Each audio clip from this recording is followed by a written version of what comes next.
Обычно в Макдональдсе я всегда беру Биг Мак. Тут пошло что-то не так, и я решила попробовать, как он называется? Мак Криспи Делюкс. Такая котлета. Котлета, бекон, 2 кусочка огурца маринованного и соуса.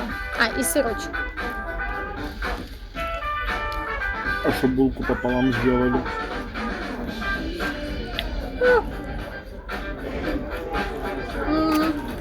Да, Марина, Он должен быть посыпала. острый, но не острый. А не острый.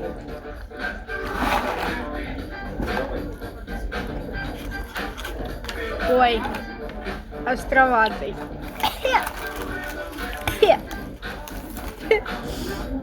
Я смотрю, или...